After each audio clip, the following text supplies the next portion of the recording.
Lamberty farming, a widely discussed topic amongst the community. I am not going to sugarcoat it. Arcane Odyssey has turned into a capitalist dystopia ever since Mooch's drawn development.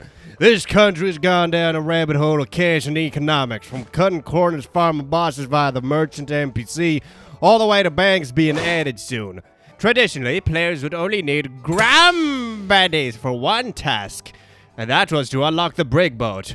Any other need for economic gains were a mere suggestion. Players would load their boxes onto their kit, sail from Ravenna to Redwake, and rinse and repeat, gaining about 5,000 gravities every trip. My sources also tell me it was also to farm levels, which is kind of an insult to the existence of video games, because you're playing this video game to have fun. Doing the same old repetitive thing for hours on end should be saved for your work life. But, alas, merchant NPCs suddenly got richer. They held more cash on them, so you could sell them your junk and useless ray guns, and they would hand you all of their money alongside the deed to the house. If a player wanted to get rich, they would simply just stock up on items by opening chests alongside the main story, and sell all of their amulets and jewelry afterwards. The real kicker happened was when marketplace NPCs opened their doors and created a society built on free trade. Now, players would be able to obtain limited items just as long as they pay the right price. In this post-Empire's Update society, a player can make passive income on their island through slave labor, farming high-level ray guns without having to even lift a finger. But you know, some of us are poor. We can't afford to build on islands. We cannot afford slave labor. So what do? We open chests. Chests are Arcane Odyssey's primary reward system. A player goes to an island, do some exploration, and there are chests placed on the island. You can open the chests, and the chests give you items, which helps you along your main journey. The higher your level, the more valuable the items you obtain. And if a player deliberately opens chests to sell these items, you have yourself a farming strategy. Unfortunately, Arcane Odyssey chests are very sparsely placed. Most of the time, it takes a bit of exploration to even obtain a good lineup of chest goods. Players would complain about a chest drought, as chests are literally the only method of obtaining good high-level gear, but they're not there. And then Samaria came along. The island with a 100 chest exploration task requirement. Thanks to this, you could easily open chests there without ever having need for a boat. I, alongside numerous other members of the community, would deem Samaria as the #1 location for chest farming, while the filthy alphas and betas would use the desert as their personal PvP renowned farming site. Us Sigmas would scour the desert searching for its oil, building up our resource empires in secret. And the oil being the personal belongings of NPCs. It is not a lie that bounty chests are overpowered. Opening a bounty chest hands your player 3 items alongside extra coins and ray guns, with a slight chance of stumbling across an acrimony along the way.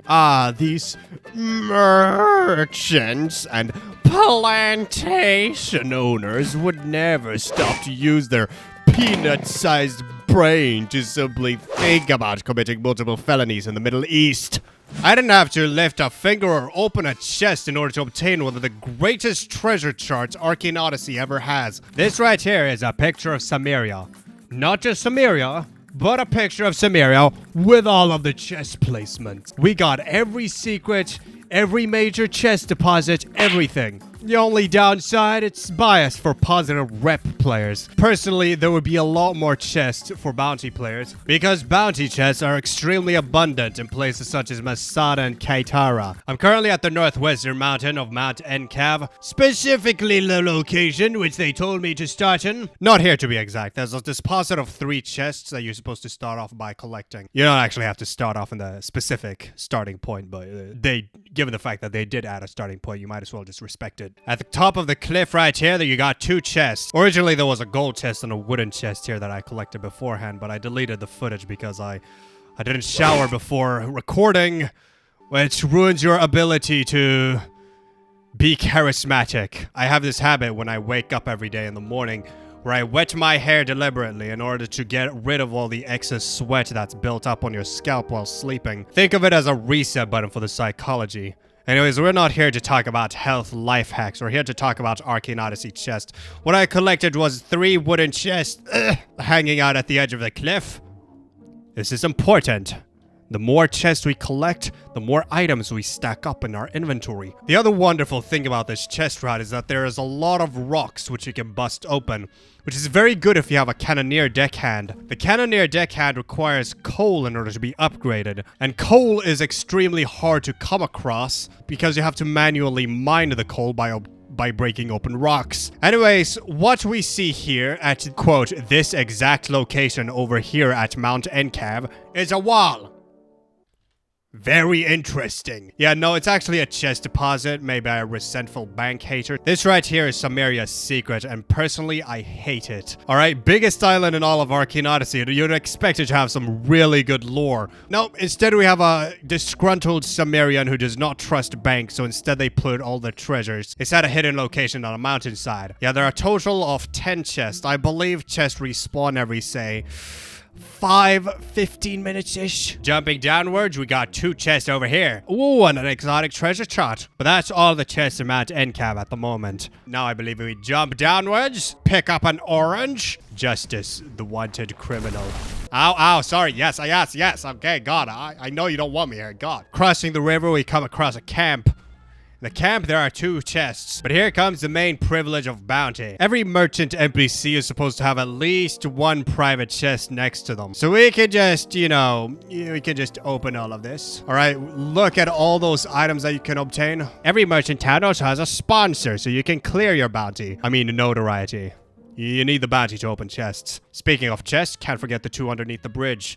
They're underwater, so there's a rare chance to obtain sunken warrior items from that. Very rare, though. You don't mind if I just steal your personal goods? I know I'm here on a diplomacy mission, but I didn't ask to be a diplomat. We got Magma Master and an Alethea hat. These items are junk, but they're very valuable junk. And I believe there are 3 chests in this lake over here, on an island on the lake. We got an agate, Sumerian arband, and a tag-size amulet that's poor. The higher level the amulet, the more valuable the amulet. And of course, items such as studded bands are also extremely valuable. That as well as oracle bracelets, and oracle hats, and oracle helmets, and fire helmets, very valuable. Alright, you think you're poor, but you're actually sitting on a secret gold mine. And that's the funny thing about chest farming. If there is a lake, there's chests.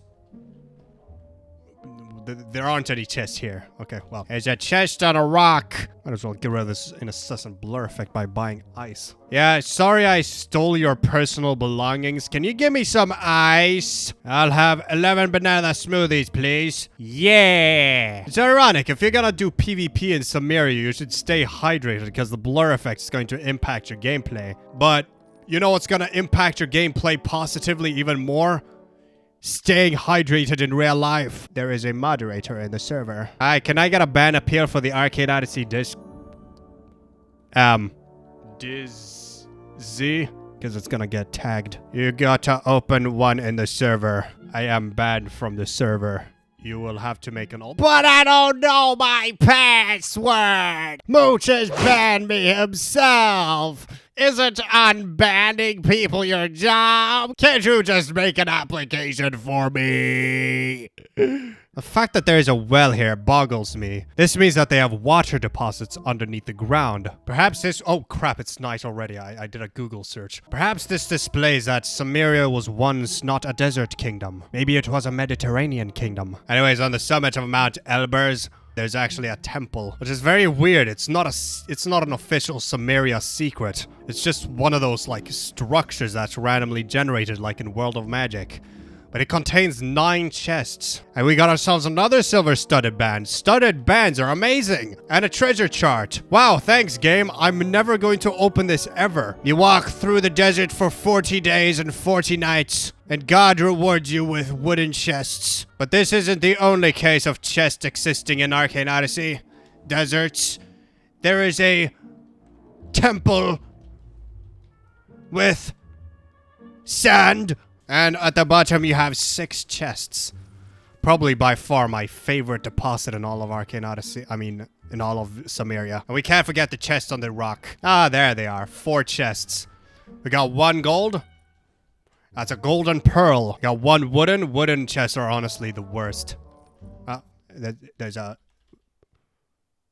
The cups have arrived. You'll never take me alive! Do you know how much I've worked for to obtain these chests? I told them legally! Legally! I am now at Amarut. Here at Amarut. They have a lot of beautiful and wonderful bounty chests that seemingly does not exist because someone else opened them. Right. What if I go down this well? Oh, sweet. 4 chests. Let's go. Yeah. They reward this kind of instinctual behavior. I think I'm gonna drown in here. All right. You're ugly. I can't have you as a deckhand. Hello. Are you a beautiful girl? No, you're not. Okay. There are the chest deposits that I talked about.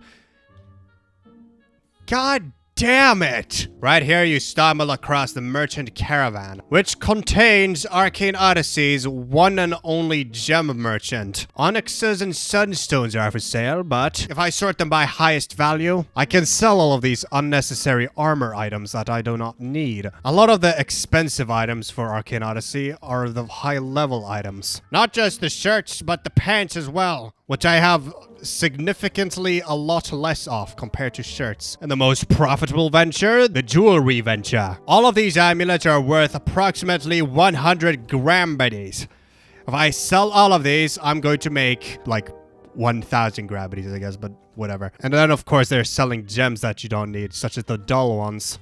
Basically just free money in this opinion. Oh goddamn, I gotta sell everything again because I clicked off the... That's 4,000 grambities right there. All of my hats.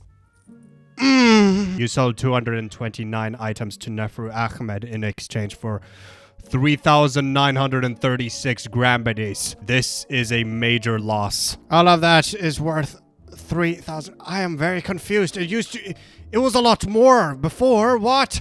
Did I only sell 1 items? But anyways, thanks to my amazing chest farming strategies, I managed to obtain 8,000 grambities. Gotta start saying grambities more, but it doesn't roll off the tongue as good as glimblies do. There's a mountain here somewhere with 3 chests. And there's a hole with chests at the side. You know what? Not necessary. You shouldn't follow the map religiously. You should just appreciate the map very slightly and make your own interpretation of how you should follow the Sumerian chest farming methods, I guess. We got 3 chests over here. We can't forget my most favorite part about Sumerian chest farming, walking into the Ooga Booga building and stealing all of their Ooga Booga tributes. They do not need it because their god is not real. And then you go to the Ooga Booga mountainside town and you steal their Ooga Booga mountainside supplies. They do not need them because they already have enough money. I'm just taking them for like taxes and stuff. Remember this? You see this? You see this? I'm a diplomat. Well, I did it. I made a full roulette around the entire island. Arcane Odyssey's biggest island. God, they have not fixed the scale problem with this map. And I received 1 grambody. Good God, what is that player doing? He's trying to recreate Moby Dick. He is a true dickhead. If I'm going to rate this mysterious community-made chest map, I'm going to rate it as the biggest waste of time in my entire life. Holy crap. What was I thinking doing an improv live gameplay of myself running around Samaria collecting chests? I mean, I guess it's nice because I can talk about myself and stuff and have nice commentary, but yeah, it takes enough time for you to make a roulette around Samaria for these chests to actually respawn. So you have yourself like an endless supply of chests, which is the good thing about Samaria, because it's so big. Stealing everything once again. You don't mind if I plunder your little insignificant village, I do, sir? Hello, are you a speed deckhand? No, you're not. You repeat this process a couple of times, you are definitely going to get an acrimony. They do not really have an acrimony pity system as they do with sunken items. But of course, thanks to this, I'm able to obtain enough money to hopefully buy myself some Fallen King armor. See? Let's go! And I didn't even have to fight a boss! This is the greatest video ever!